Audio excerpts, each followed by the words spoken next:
Assalamu alaikum wa rahmatullahi wa barakatuh. Le Coran n'est pas un livre ordinaire. Il ne se lit pas comme un simple texte, et il ne se comprend pas comme une œuvre humaine. Dès les premières lignes, il impose une présence, une profondeur, une force qui dépasse les mots. Ce sont les paroles d'Allah, révélées pour guider, éveiller et transformer. Et ce qui est frappant, c'est que cette parole ne touche pas seulement les croyants, mais aussi ceux qui doutent, ceux qui cherchent, et même ceux qui, au départ, refusent d'y croire. Il existe des personnes très rationnelles, très analytiques, qui ne se laissent pas facilement convaincre. Elles questionnent tout, elles examinent tout, elles rejettent ce qui ne repose pas sur des bases solides. Et pourtant, beaucoup parmi ces esprits exigeants ont été touchés par le Coran. Pourquoi? Parce que le Coran ne demande pas une foi aveugle. Il interpelle l'intelligence, il défie la logique humaine, et il invite à une réflexion profonde. Ce savant dont il est question n'a pas été ému par une simple récitation ou influencé par un environnement religieux. Il a été confronté à un texte qui l'a poussé à réfléchir. Il a analysé, comparé, étudié, et il a découvert quelque chose d'unique, une cohérence parfaite, une absence totale de contradiction, et une profondeur qui dépasse les capacités humaines. Allah dit dans le Coran, s'ils méditaient sur le Coran, ils y trouveraient certes de nombreuses contradictions, s'ils provenaient d'un autre qu'Allah. Sourate An-Nisa, 4, 82. Ce verset est puissant. Il ne demande pas de croire sans réfléchir. Au contraire, il invite à examiner, à questionner, à creuser. Il pose un défi intellectuel. Si ce livre venait d'un être humain, il contiendrait forcément des erreurs, des incohérences, des contradictions. Mais plus on l'étudie, plus on découvre son harmonie. Et c'est exactement ce qui s'est passé avec ce savant. Il n'a pas simplement lu le Coran, il l'a étudié avec un regard critique. Il cherchait des failles, des erreurs, des limites, mais il n'en a pas trouvé. Au contraire, il a trouvé des réponses. Des réponses à des questions qu'il portait depuis longtemps. Des réponses sur la création, sur le sens de la vie, sur l'ordre de l'univers. Le Coran a cette capacité unique, il parle à chaque individu selon son niveau de compréhension. À celui qui est simple, il apporte la paix. À celui qui est savant, il apporte la certitude. À celui qui doute, il apporte des preuves. Et à celui qui cherche sincèrement, il ouvre des portes qu'il ne soupçonnait même pas. Ce qui rend le Coran si puissant, ce n'est pas seulement son contenu, mais aussi son impact. Il ne laisse pas indifférent. Soit il touche profondément, soit il dérange, mais il ne passe jamais inaperçu. Et cela est en soi un signe. Car une parole humaine peut être ignorée, oubliée ou dépassée. Mais la parole d'Allah traverse les époques, les cultures et les esprits. Ce savant a compris que ce qu'il avait entre les mains n'était pas un texte comme les autres. Il a ressenti cette force, cette vérité qui ne dépend ni du temps ni du contexte. Et à travers cette découverte, il réalise que le Coran n'est pas seulement un livre à lire, mais une vérité à reconnaître. Car au fond, le Coran ne cherche pas seulement à être compris. Il cherche à être reconnu comme la parole d'Allah. Il arrive parfois qu'un simple moment suffit pour transformer toute une existence. Pas des années d'études, pas des centaines de livres, mais quelques paroles sincères, profondes, véritables. Dans cette histoire, ce ne sont pas des discours longs ni des arguments compliqués qui ont bouleversé ce savant, mais seulement 3 versets du Coran.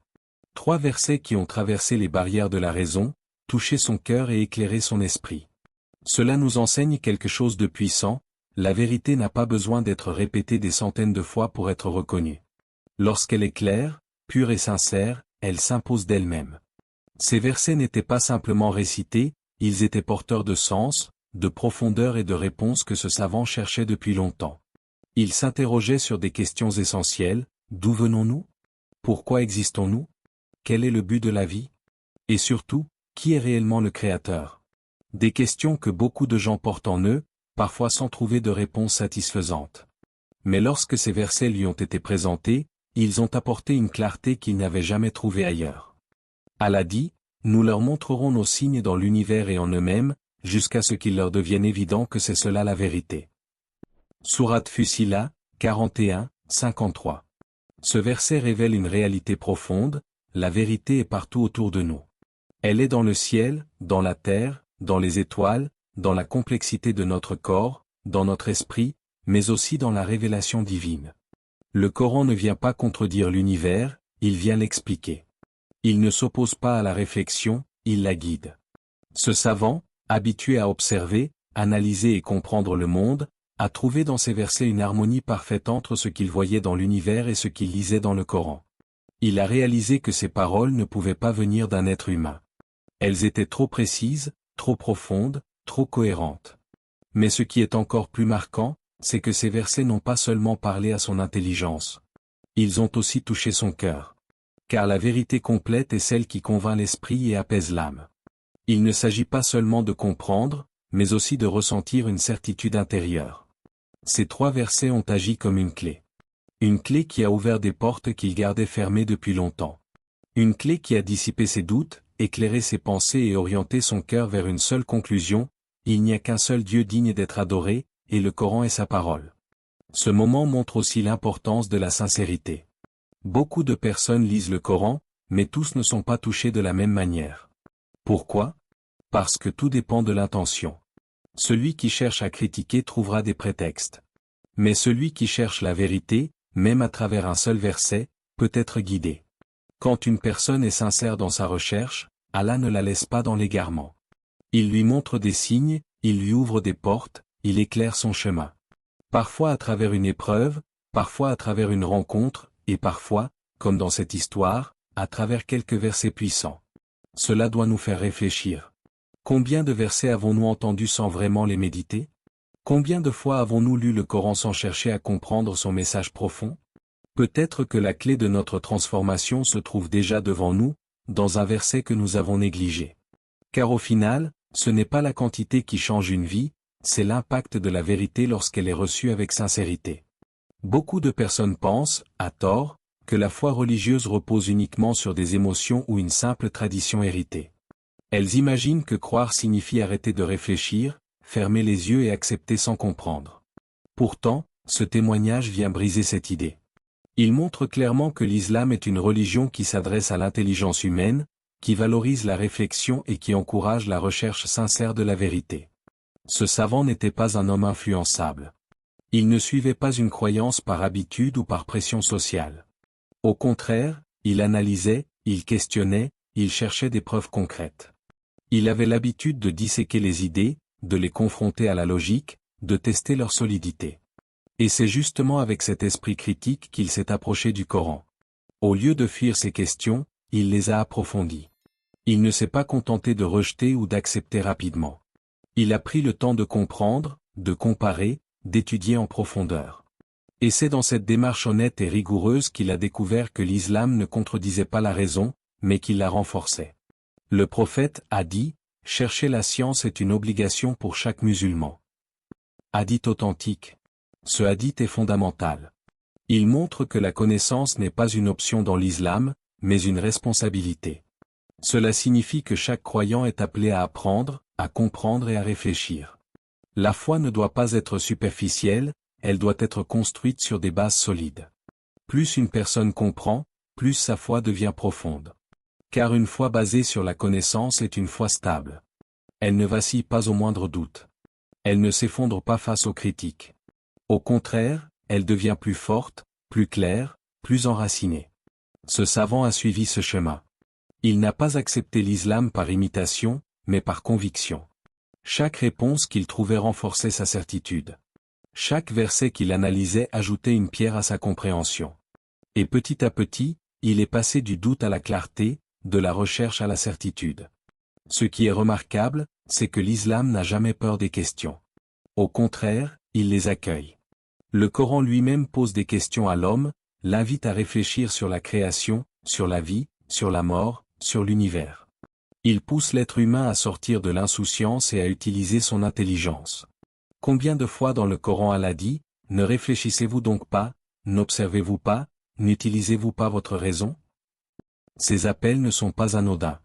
Ils montrent que la foi véritable est celle qui passe par la compréhension. Ce témoignage est donc un rappel puissant pour chacun de nous. Peut-être que nous avons grandi dans un environnement musulman. Peut-être que nous pratiquons certaines choses par habitude. Mais avons-nous réellement cherché à comprendre? Avons-nous pris le temps d'approfondir notre foi? Car une foi héritée peut être fragile si elle n'est pas nourrie par la connaissance. Mais une foi construite sur la réflexion devient une lumière intérieure, impossible à éteindre. Elle donne du sens à nos actes, de la force dans les épreuves, et de la clarté dans nos choix. Ce savant a trouvé dans l'islam ce que beaucoup cherchent, une harmonie entre le cœur et l'esprit. Une religion qui ne demande pas de choisir entre croire et comprendre, mais qui unit les deux. Une voie où la raison mène à la foi, et où la foi éclaire la raison. Et cela nous montre que la vérité n'a rien à craindre de la réflexion, car plus on réfléchit sincèrement, plus on s'en rapproche. Ce qui rend cette histoire encore plus marquante, ce n'est pas seulement la découverte de la vérité, mais la manière dont elle a été acceptée. Car reconnaître la vérité est une chose, mais l'accepter en est une autre. Et c'est là que réside la véritable épreuve, dans l'humilité du cœur. Ce savant possédait le savoir, le respect, le statut. Il avait construit une réputation, une identité, une place dans la société. Beaucoup de personnes, dans une telle position, auraient eu du mal à remettre en question leurs convictions. Non pas parce qu'elles ne voient pas la vérité, mais parce qu'elles ont peur de ce que cela implique, changer, abandonner certaines idées, reconnaître qu'elles se sont trompées. Mais lui a fait un choix différent. Lorsqu'il a compris que le Coran portait la vérité, il n'a pas laissé son ego prendre le dessus. Il n'a pas cherché à fuir, ni à déformer l'épreuve. Il a accepté. Avec sincérité. Avec courage. Avec humilité. Allah dit, et ils les rejetèrent injustement et par orgueil, tandis qu'en eux-mêmes ils y croyaient avec certitude. Sourate An-Naml, 27, 14. Ce verset met en lumière une réalité profonde de l'être humain. Il est possible de reconnaître la vérité intérieurement, mais de la rejeter extérieurement à cause de l'orgueil. L'ego peut devenir un voile entre la personne et la guidance. Il pousse à refuser, à résister, à ignorer, même lorsque la certitude est présente dans le cœur. Combien de personnes savent, au fond d'elles, ce qui est juste, mais refusent de l'accepter? Par peur du regard des autres, par attachement à leurs habitudes, ou simplement par fierté. L'orgueil est un obstacle silencieux mais puissant. Il empêche l'âme de se soumettre, même face à l'évidence. Ce savant, lui, a dépassé cet obstacle.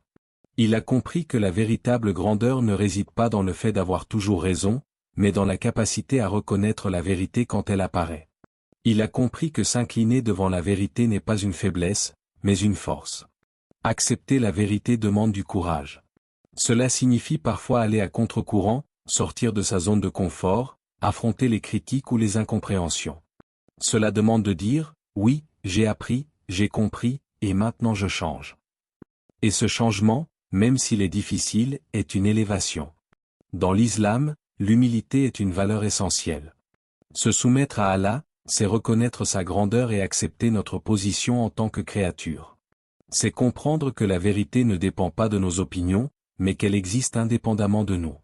Le prophète nous a enseigné que celui qui a dans son cœur ne serait-ce qu'un atome d'orgueil peut être privé de certaines bénédictions. Pourquoi? Parce que l'orgueil ferme le cœur. Il empêche d'écouter, d'apprendre, de grandir. Ce témoignage nous interpelle directement. Peut-être que, nous aussi, nous avons déjà entendu des rappels, lu des versets, compris certaines vérités, mais avons-nous toujours été prêts à les accepter pleinement? Ou avons-nous parfois résisté, repoussé, ignoré? L'humilité, c'est cette capacité à dire, je veux la vérité, même si elle me dérange. Je veux être guidé, même si cela demande un effort. C'est un état du cœur qui ouvre les portes de la guidance. Ce savant n'a pas seulement trouvé la vérité, il a eu la noblesse de l'accepter. Et c'est cela qui a réellement transformé sa vie. Car la connaissance sans humilité ne mène pas à la foi. Mais la connaissance accompagnée d'un cœur sincère et humble devient une lumière puissante. Et au final, ce n'est pas celui qui sait le plus qui est le plus élevé, mais celui qui accepte la vérité avec sincérité et se soumet à Allah avec humilité. Cette histoire n'est pas seulement celle d'un savant qui a trouvé la vérité après une longue recherche. Elle est, en réalité, un miroir pour chacun de nous. Car ce que cet homme a découvert après des années d'analyse, beaucoup d'entre nous l'ont déjà entre les mains, sans forcément en mesurer la valeur. Le Coran est présent dans nos maisons, sur nos téléphones, dans nos mosquées. Mais la vraie question est-il présent dans nos cœurs? Nous lisons parfois ces versets, nous les écoutons, nous les récitons, mais prenons-nous réellement le temps de les comprendre?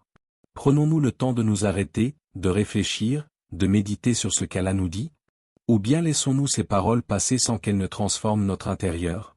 Le prophète a dit, « Le meilleur d'entre vous est celui qui apprend le Coran et l'enseigne. » Hadith authentique. Ce hadith nous montre l'immense valeur du Coran.